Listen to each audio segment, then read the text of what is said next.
Hello, everybody. Our last session. I hope you all had fun at Sala 2023. And I'll see you back next year in Calcutta, where I'm from. And in Durga Puja, asche bochor abar hobe. It'll be something we will repeat next year. And I hope to see all of you.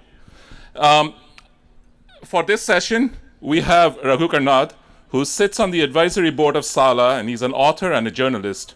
And we are very fortunate to have him support us through the last few years. And Raghu has done other sessions here in the past. We invite him to host the finale of Sala 2023 with the celebrated writer Amitav Ghosh and take this conversation to another world. I have a couple of housekeeping things before our guests come on.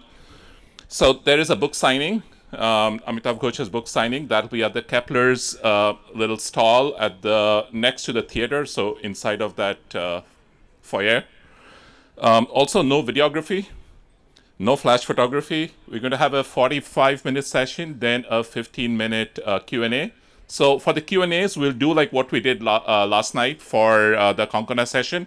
You can line up here, and there will be a mic, and you can ask the questions then. And with that, I welcome our guest.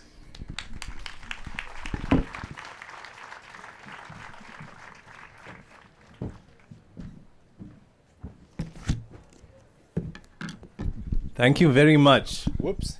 Sorry. One last one. Let me just get out. Yeah.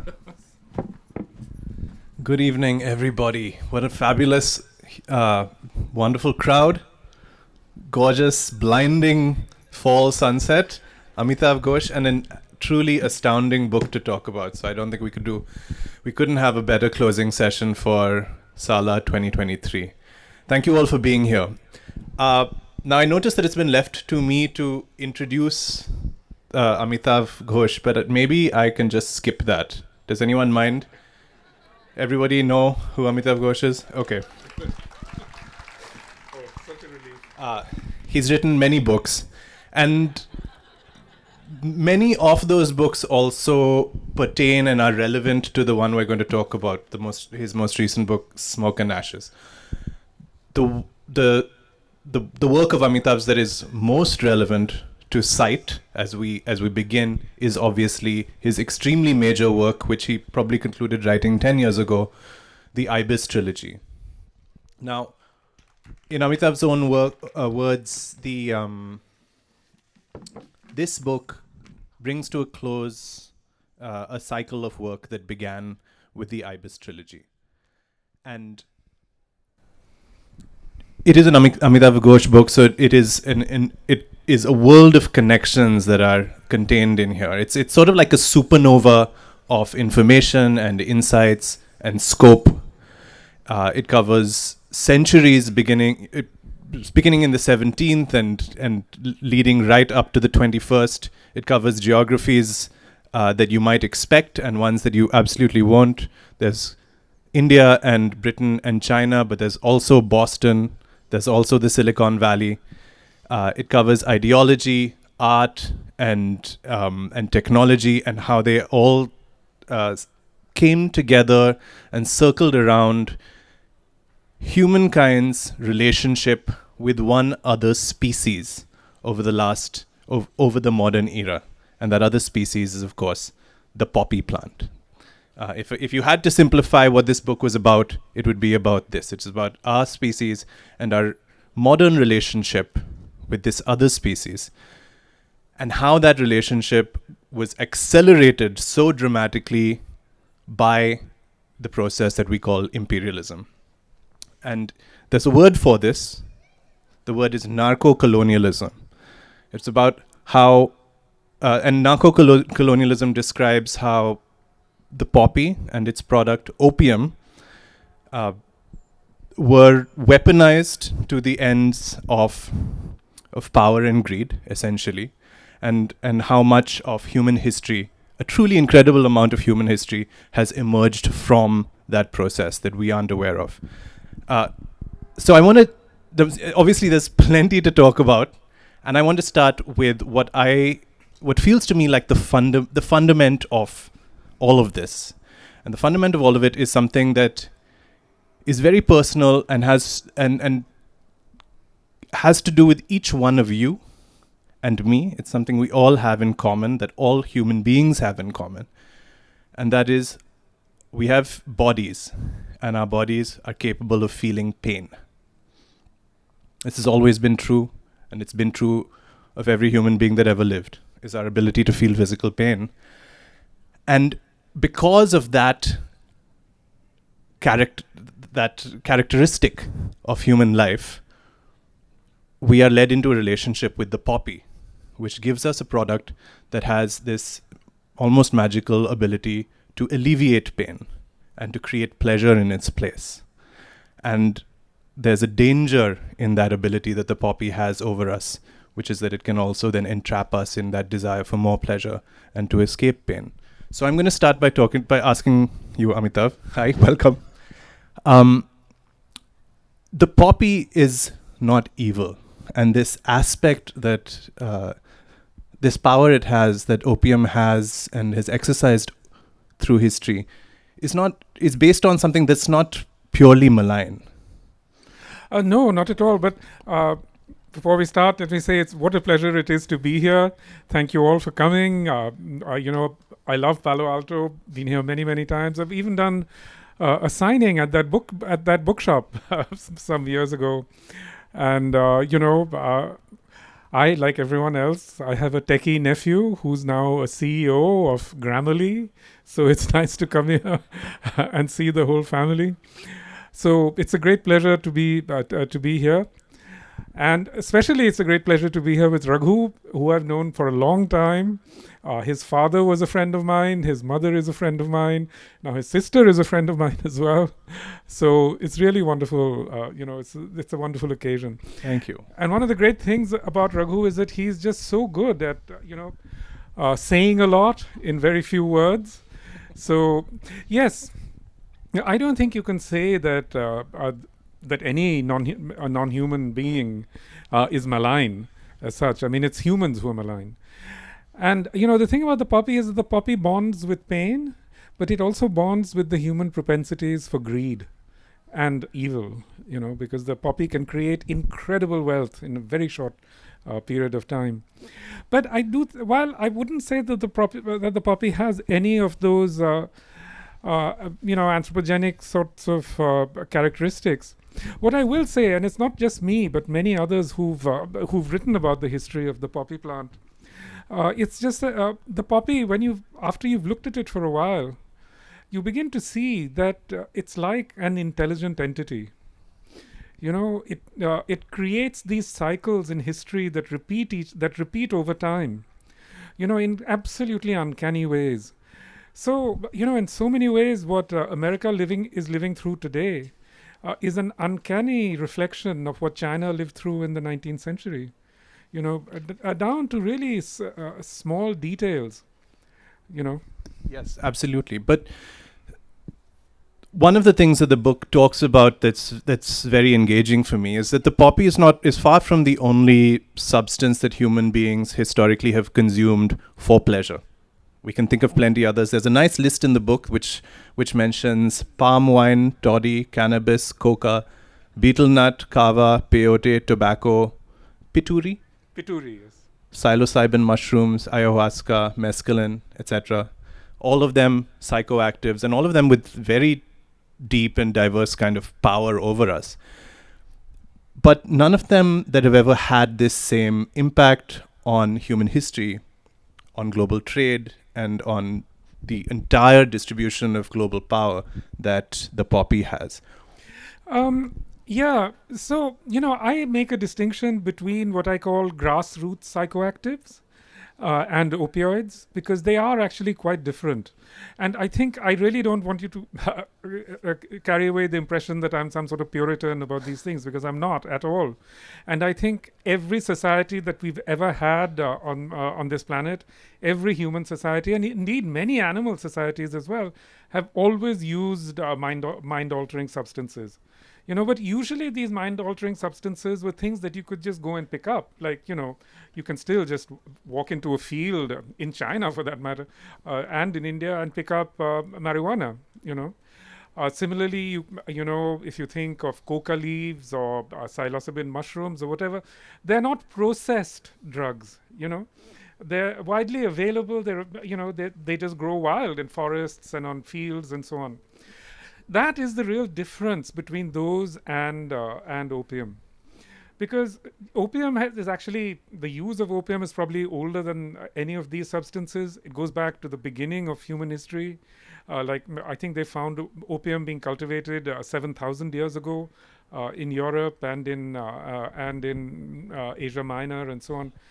But the thing is that you can imagine that even today, if you go to a medicine cabinet and look up all the substances that are in the medicines that you take, maybe on a daily basis, really, almost all of them, many of them contain opioids. Imodium, many cough syrups. So you can imagine that at this moment in time, if opium is that important at this point in time, how important it was 5,000 years ago, when there were no other really powerful medicinal substances. So a trade in medicinal opium has always existed, since the beginning of humanity, just as there was a trade in various spices, etc. What changes is that round about the 12th and 13th centuries, opium begins to enter courtly culture. Especially it comes through the Mongol conquests. The Mongols start using opium, and their successor empires, the Ottomans, the Safavids, and the Mughals, they also started using opium, for various kinds of courtly rituals. You can see Jahangir's opium cup if you Google it on your phone. So, but even then, it was very restricted, because opium is very labor intensive, and it takes a lot of trouble to produce it. But India was one of the main places where opium was produced. So there were two centers of production. One is Malwa, which is like Rajasthan, Gujarat, Madhya Pradesh. And then there was what used to be called Bengal opium, because it was the Bengal presidency, which is the area around Bihar. But opium was grown as a kind of secondary crop. It was grown along the edges of rice fields and so on. Now, what happened is that once the Dutch started conquering Southeast Asia, they started buying up lots of opium from Patna, because they used it to create monopolies in various substances in Southeast Asia. So Southeast Asia was really where these experiments first began. But then once the British, after the Battle of Buxar, once they took 1763, they take Patna and the region around it, and they immediately impose a monopoly on opium. And then over the next 40 years, they grow opium production by an enormous number, by tenfold, 50-fold. And the problem for them is that at that point, the British government's revenues were heavily dependent on taxes on tea, all the tea, and this was tea that came from China. And the Chinese would only, so they had a balance of payments problem, much like today, really. And the Chinese would only accept bullion, silver bullion. So for a while, the Europeans could trade with China with silver bullion, because they'd conquered South America, and through enslaved labor, they were able to extract enormous quantities of silver, which they then took to China and and bought the tea. But round about the mid 18th century, silver there was a real sort of shortage of silver. So the British were at their wits' end. How do we trade with China? Because the entire governmental apparatus is dependent on tea revenues. So that's when they come up with this idea that we'll take opium there and sell them the opium. And this is literally what they did. They sent off first just one ship, which didn't even manage to sell all its opium. That was 1770, I think. But then over the next few years, they just grew the trade, especially in Bengal, that is around Patna. And they created this thing called the Opium Department, which basically controlled all the agriculture in this entire region that we call Purvanchal, which is Bihar and eastern UP. So they thought they could just control this trade. But at the same time, the problem is that Malwa opium also started to grow incredibly fast. So by the 1830s, the Chinese are facing a tsunami of opium coming at them. And that's why in 1839, they make this effort to shut down the opium trade. And that's when the British attack them and say, you cannot stop taking our opium. Okay, let me jump in there. Thus, the beginning of the era of narco-colonialism, and there's a lot to discuss about. I mean, to me, I can only speak for myself. I've read the Ibis Trilogy. I know a little bit of the history of this period, and yet it came as a completely fresh revelation to me how dramatic and destructive this trade and this triangle of trade between Britain and India, which produced opium, and China, which was forced to import opium, largely to equal out the balance of trade based on Chinese exports of tea. How profoundly that reshaped all three of these societies and global society. So before we plunge in further into narco-colonialism, I want to take a look at the title of this book. The title, of course, is Smoke and Ashes, and the subtitle is A Writer's Journey Through Opium's Hidden Histories. So the first part of that subtitle is also interesting to me. When you began venturing into the history of opium as a subject, when you were beginning your research for the Sea of for the Ibis Trilogy, you could not have written this book at that point, because the research that has emerged about the cultivation and the trade in opium has expanded dramatically in the last 20 years, largely thanks to the Ibis Trilogy. So you found yourself working with much less material that existed at that time, and partly because of the popular how you revealed those themes, it spurred historical research interest, and that gave you so much more to work on and to put into Smoke and Ashes. Tell us a bit about that.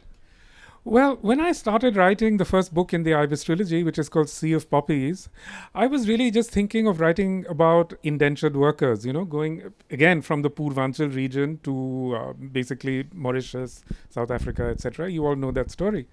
But, my own family actually is settled in Chhapra, which is near Patna, in the mid 19th century, and that's another story. But that was why I felt this connection with the whole story of Bhojpuri and Bhojpur and so on. But, at a certain point, I started asking myself, look, this is historically the richest part of India, the Gangetic Plain. It's the richest, most productive, most culturally important part of India. That's where all the great empires were. It's where so much of India's religious thought comes from there. Gautam Buddha was from there. So everything is really concentrated in this Gangetic Plain. So why is it that suddenly in the 19th century, millions of people are literally getting up and abandoning this place? And that's when I suddenly discovered that there's this whole narrative of opium and opium cultivation, which really is not discussed in our history books, which is not narrated in our history, so that most of us don't actually know it. It was completely new to me. Whereas the Chinese remember this history and how it affected them very clearly, and it's still a very central part of their view of their own history. In India, certainly, it is completely absent, even though, as it turns out, it's shaped the kind of the socio-economic geography of India entirely. Absolutely. And what was at the heart of that, at least in the beginning, is this sort of bureaucratic system that was called the Opium Department, which was capable of really brutalizing large numbers of people and forcing them to produce to cultivate poppies, to sell them at a loss, and essentially entrapping them. One could arguably say enslaving them into a system of opium production, in which, the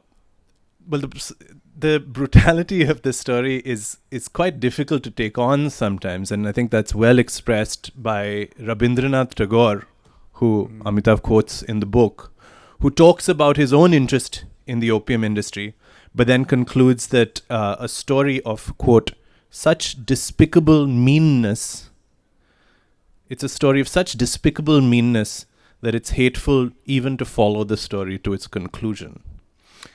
And what he's talking about is the immiseration of an entire part of India through the cultivation of opium, and then there's which is largely the eastern part of North India, whereas on the western half there is also cultivation of opium, but with very different results, and those results, those differing results, end up being expressed in the character and the economic fate of the cities of Calcutta in the east and Bombay in the west. And Amitav has one light-hearted way of putting this, which is to say that Bombay got the economy and Calcutta got the economists.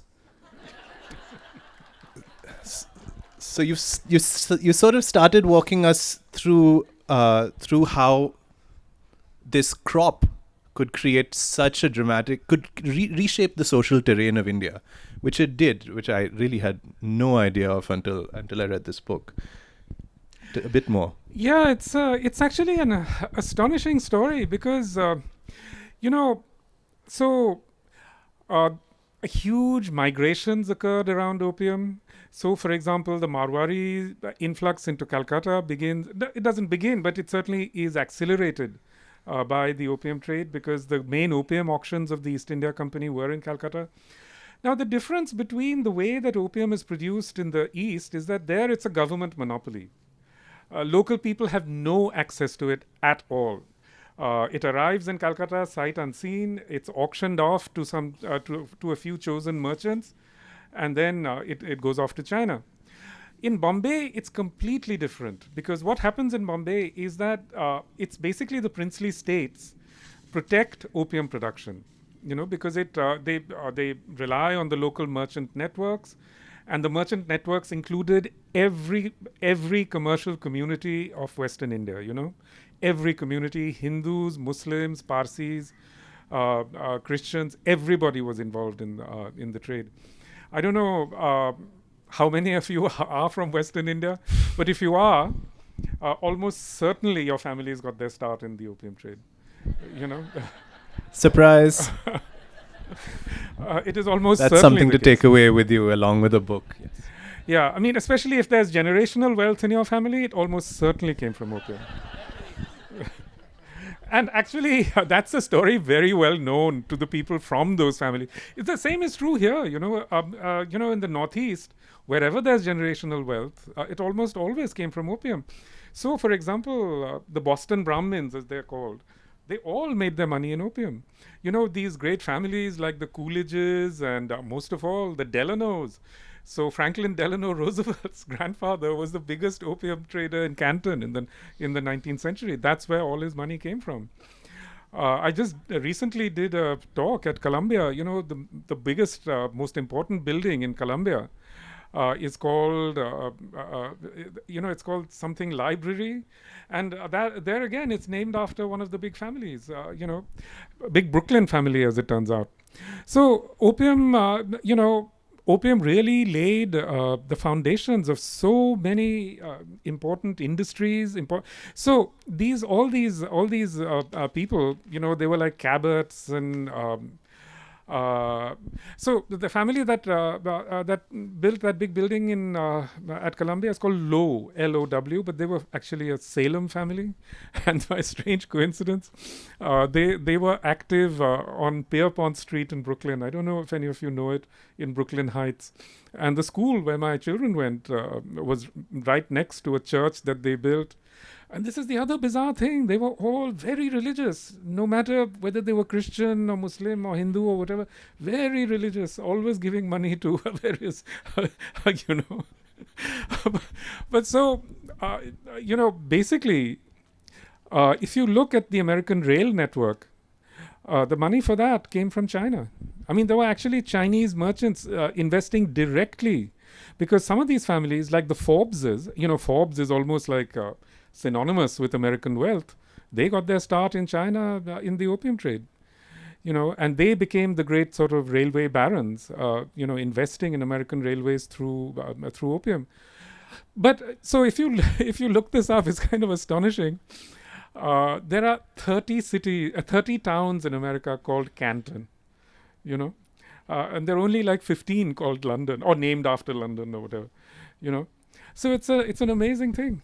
So, well, now that America has come into the conversation, there's no, I'm afraid this is not going to be a light-hearted digression, but there's no getting away from the very uncanny mirroring of the opium trade that powered European imperialism 200 years ago and the opiate trade that, that powered a different kind of exploitation right here much more recently.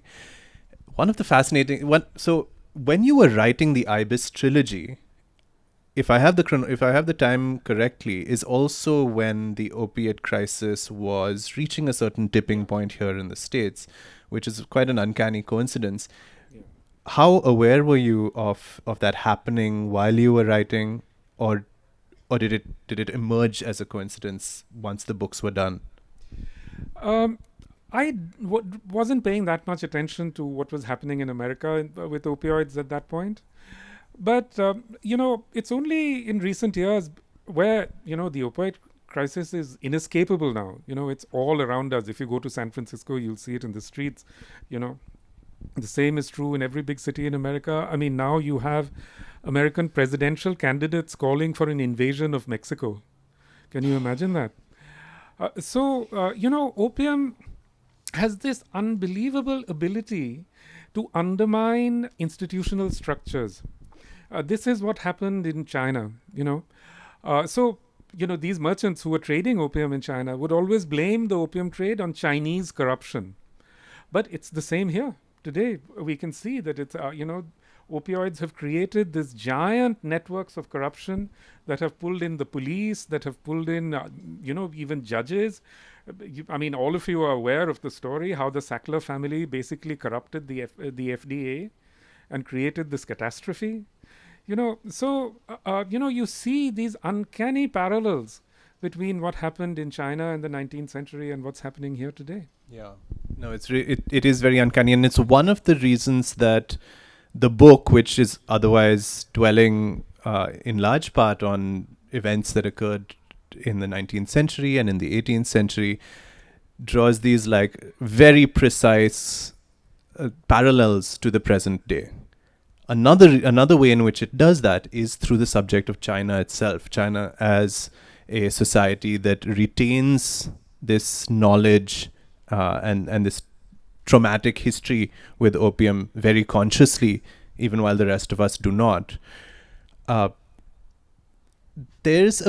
China has this almost sort of mystical role to play in the book, because before we get down to the nuts and bolts, the book begins with a lovely chapter involving Amitav sitting in his study in Calcutta and realizing something begins to emerge just out of the stillness of the scene around him, which is otherwise a scene that's as familiar as can be. It's his tea set. There's it's your desk. There's tea, sugar, and things like that. Can you recap a little bit? Sure. So I had never had any interest in China. Never. I didn't want to go there. I had no interest in Chinese history, etc. Which is really strange if you consider that I'm from Bengal, which virtually shares a border with China. Sikkim is right between Bengal and China. And, in Calcutta, there was a large Chinese community and so on. But I never had any interest in China whatsoever. And it never occurred to me that China could have had an influence on the culture that surrounded me. It's only when I started working on these histories that this occurred to me, and it happened through this one epiphanic moment when I was sitting in my study in Calcutta, and suddenly I look around me, and I see the tea, which is called cha in Bengali, which is a Cantonese word. I look at the sugar, and what's the word for sugar? It's chini, which just means Chinese. You see, suddenly I looked around and everything, I could see China everywhere. And I think that's one of the huge differences between the The way tea set itself the is tea called set, yeah, China. China, yeah, the porcelain is called China. And those turn out to not be like funny coincidences. They all are historical. There's a historical lineage behind each and every one of That's those, right. and it's a connection to China that we don't realize. Exactly, that we don't realize and that we just completely have erased from our mind. But this happens partly because the way that China exercises its influence on the world is, as it has always been, through production. They are the world's workshop, and they've always been, they produce enormous quantities of things. They're just very good at producing stuff. Uh, so the West's influence on the world actually didn't come through production. It came through producing enormous numbers of ideas, of discourses, various kinds of discourses that we get pulled into. Uh, Often these discourses are completely, invalid and vapid and so on, but somehow they exercise this huge influence upon the world. So, China's influence upon the world, I think, has always been to some degree silent. So it's when you look at the objects that you realize that the objects are telling you a history that's different from the history that's in your textbooks. And of course, when you do delve into the history and you read the Chinese voices from periods in the past, specifically the Opium Wars, what you find there is almost, well, I think that there's a passage that I should read from the book that's very short that you'll find very striking, and it captures something of what is lost by not understanding this period of history through Chinese eyes. This is a letter that the Chinese statesman. Would you like to read it, Amitav? No, you read it. You read much better than I do. So, to put it in context that's perhaps unnecessary, of course, the Chinese state has been desperately trying measure after measure to try and to control the arrival of opium, the illegal smuggling of opium into China in order to create dependencies and addictions in the society, and to balance out the terms of the balance of trade to European advantage. And again, those measures have been thwarted and undermined by European powers with the help of Indians in many respects. And eventually it just becomes war, and then these measures get defeated by sheer brute violence, forcing open the borders so that more opium can pour in. And towards the end of this, towards a late stage in this process, the Chinese statesman Ku Hongming writes to the English novelist Somerset Maugham, and this is what he writes. Do you know that we tried an experiment that's unique in the history of the world? We sought to rule this great country not by force, but by wisdom. And for centuries we succeeded.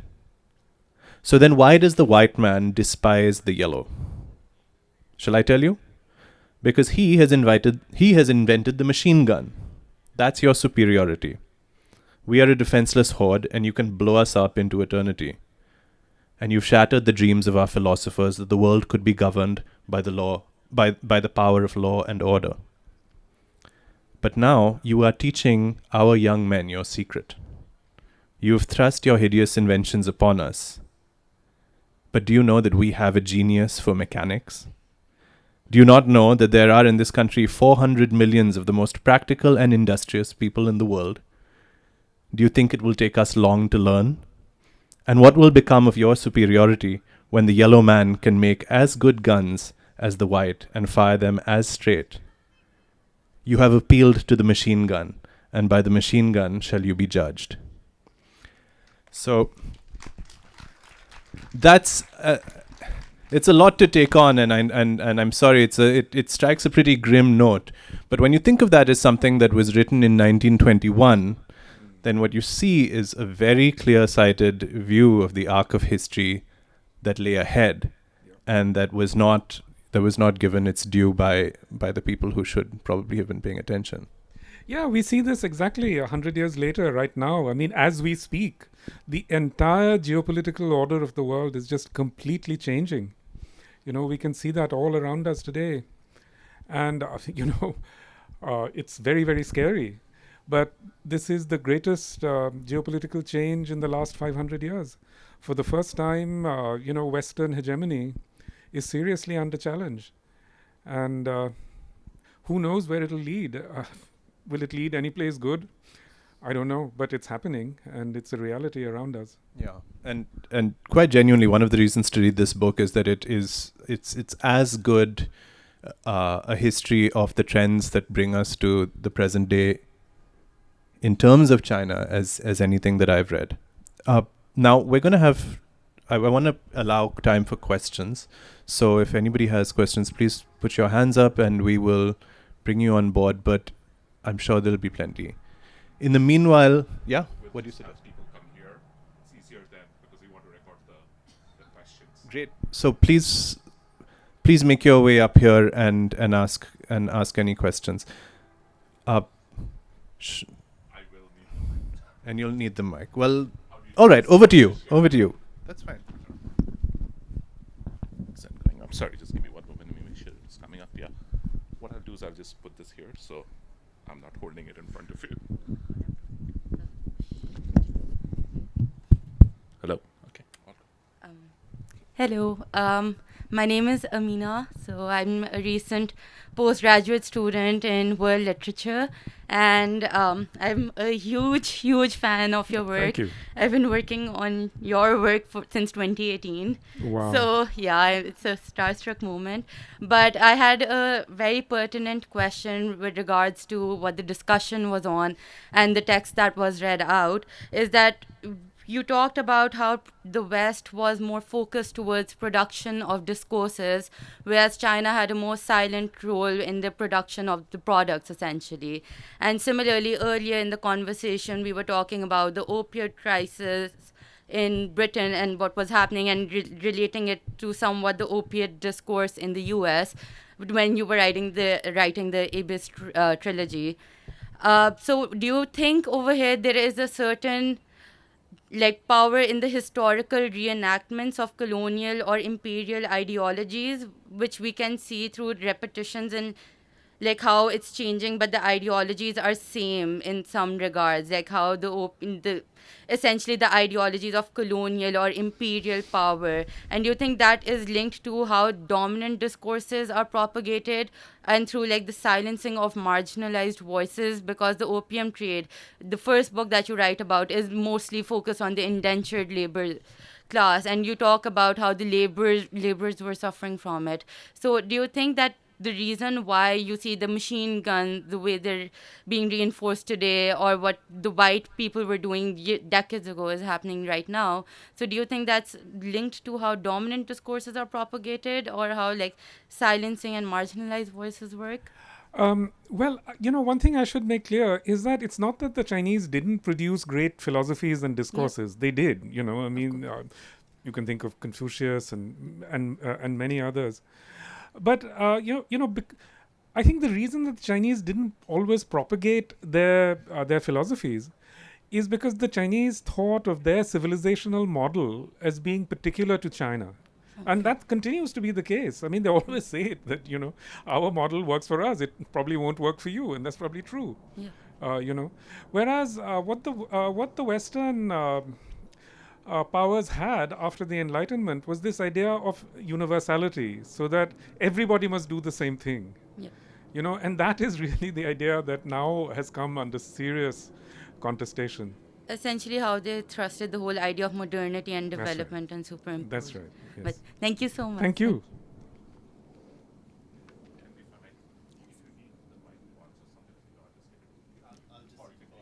Yeah, just borrow mine. Hi, I've been a huge admirer of your work. Thank you. And thank you for this conversation. I want to change the conversation slightly to some other works that you also have that I also hugely admire, and in which you often talk about the way humans interact with nature and how many of the narratives that we choose to accept or have forgotten, and the institutions that we have championed and lionized since the Industrial Revolution have created the climate crisis we have on our hands.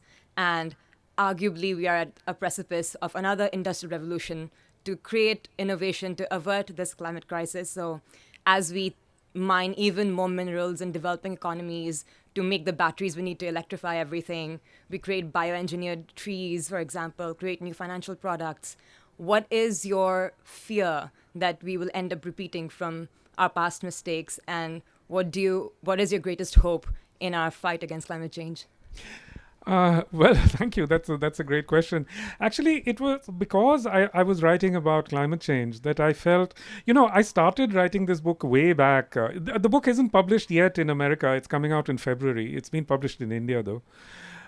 So I started writing this book way back in 2014 or something. But the story is actually such a grim story that I couldn't carry on. I, in fact, gave up and I returned all the money I'd been paid and everything. But then after writing about the climate crisis, I've written 2 books on it now. I began to realize that it was necessary for me to write this book for many reasons. But one of those is that, today we are told this whole story about the Anthropocene, how powerful humans are, how humans are like the god species and so on. Whereas the story of opium tells us exactly the opposite story. It tells us how frail humans are. It tells us about the fragility of our societies, how easily they can collapse, And that's literally what we are seeing around us today. I mean, in so many places. So I felt that was one part of the story that really needed to be told. Another part, a more hopeful part, is that actually in the late 19th century, a huge international movement grew up, an anti-opium movement. At that point in time, the European empires were the main sponsors of the opium trade, and they were the most powerful entities on earth. But this international movement, which included, let's say, religious groups, women's groups were very important, and all kinds of other the equivalent of NGOs at that time. And they essentially managed to create so much reputational damage for the empires that they ultimately had to come to the table and accept, limitations on opium production. But the British, they as late as 1935, they built the biggest opium factory in the world. It's on the border of Rajasthan, Neemuch, it's on the border of Rajasthan and Madhya Pradesh. The other big opium factory is in Ghazipur. This opium factory has existed since 1780 and has created more. It's still one of the world's biggest producers of legal opium.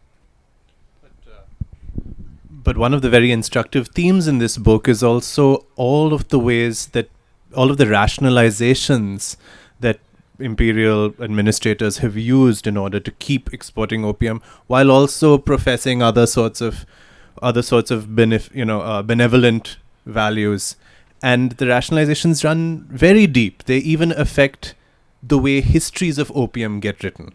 And our relationship in the present to opioids seems to cast different light on how histories of opium have been written, and all of that is fascinating, because I think there's probably a parallel there to the fossil fuel industry and other industries, the history of rationalization and evasion, probably.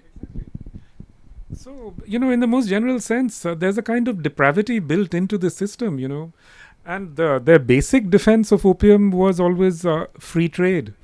A lot of the opium traders were, in fact, from the Scottish Enlightenment, in the 1810, who'd actually studied with Adam Smith and Ricardo and so on. Thank you. Yeah, thank you, and looking forward to read your book. I want to draw a few points. After Plassey winning the East India Company, the Dutch were thrown out and that monopoly was created.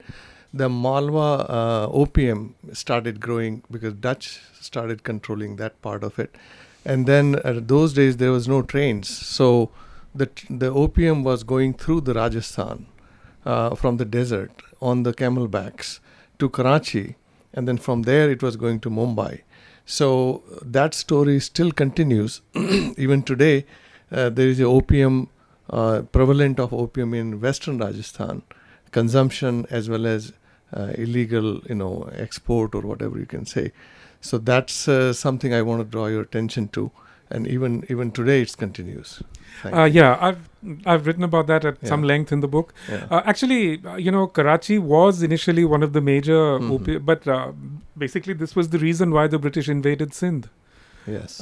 Because they wanted to stop, other ports competing, and they wanted to keep Bombay afloat. So basically, there's the big historian of opium in India is a guy called Amar Farooqi, and he's written a whole book called Bombay Opium City. I mean, basically, Bombay was made possible by opium. And also the beautiful temples in the middle of desert, Yes. which they are like 300-year old. So that's also courtesy opium. Yes. Yeah, thank you.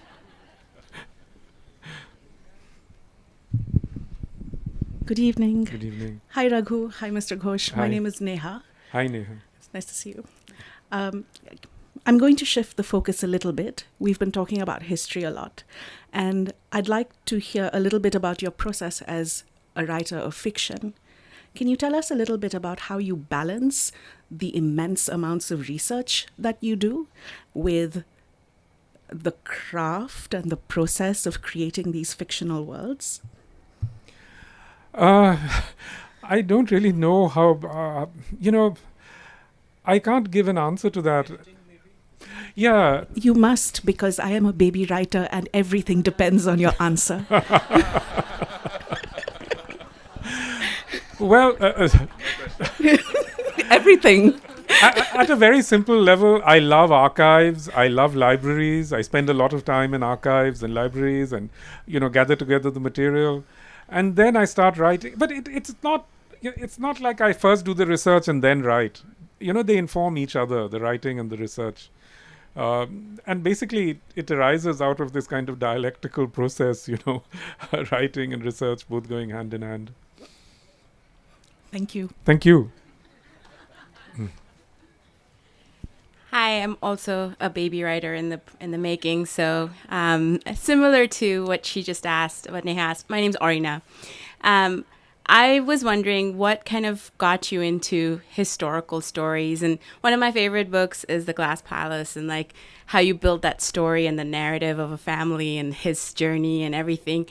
How do you, and the reason I ask is because, my grandparents are from Bangladesh, so there's a lot of history there that I would like to someday put into a book. So how do you sort of take your story and put that into sort of a fictionalized world? The Glass Palace, like almost everything that I've written, really comes out of my family history. I was fortunate in that I had many uncles, many of whom did different things, so they had different stories. And somehow, I think if you look around, you'll always find that the most interesting stories are those that are closest to you. Raghu's done the same thing. He's written about his family. And it gives you a sort of connection with the story, that you can bring your own voice to it. You can explore these lives. I think the most important thing to remind oneself of is that every life is interesting in its own way. Maybe your grandmother or your aunt always stayed at home and cooked and, and didn't seem very interesting. But once you start digging, you'll see that there's just endless stories there. So that's what I would really advise you to do. Just look around closely at everybody around you, and you'll find they're just teeming with stories. Awesome. Thank you. Hi. I actually came to a talk of yours many years ago in Berkeley. I'm a fellow Ghosh, so hi. I'm just curious. It sounds like the erasure of... Oh, sorry, my bad. It sounds like the erasure of the opium history from our textbooks back in India was intentional. I'm curious what drove that. What consequences that had on Indian society and its society at large. And if I may ask a third part, what can we learn from it to help contextualize some of the erasure and rewriting of history that's going on in India today? Yes, very good, very good question. Yeah, that erasure, which occurred long before today's government, it's difficult to account for because it's so complete. Even though enormous amounts have been written about the opium trade, and even more today. I think, because of the anti-opium movement and so on, essentially, our nationalist movement began in the anti-opium movement, the early Congress, all of them were anti-opium activists. Ranade, Dadabhai Nauroji, and all of them, Tagore, most of all, they were anti-opium activists. So I think what happened is that an enormous stigma got attached to the whole subject of opium. So people stopped talking about it. And it's also the case that there was an incredible amount of opium addiction also in India, And this is the real issue in India today. The demon of opium has returned to India, in a very dangerous way. We see this in all the conflicts that are occurring around India today. In Manipur, it's become a major factor. Punjab has been, steadily undermined by opium for a long time. Another place, the Gujarat coastline has also become a very major conduit of drugs. So we are going to see another massive surge in opioid addiction in India too, and it's something that really people should pay attention to. If I can hazard a guess at one reason among others that we continue to avert our eyes from this history, it's that it doesn't make the figure of the Indian Jawan look very good. And this is a problem, of course, throughout. Well, I would say it's a problem with soldiering as a general subject, but it's certainly a problem when the Indian soldiers belong to an army that's been created by the British Empire. I had to deal with it. I had to see the kind of two sides of that when I was writing about World War II. But when we're talking about this period, it is much harder to find a heroic, to throw heroic light on what Indian soldiers are doing. And the strapping Sikh, soldier that we love so much in our imagination, in our modern legends, is playing a very different role in China and Singapore and in these countries as very much as an agent of this. And so there's that I think definitely has some parallels and has some implications in terms of the dangers of looking for only certain heroic images, especially when it comes to the military and soldiers in the present day as well. Well, that's just one more connection between that links imperialism of old to some of the imperialism of the last 20 years. And Amitav Ghosh, we're very lucky to have you writing and casting your eye over all of it, and keeping us wise about what all of it means. Thank you very much.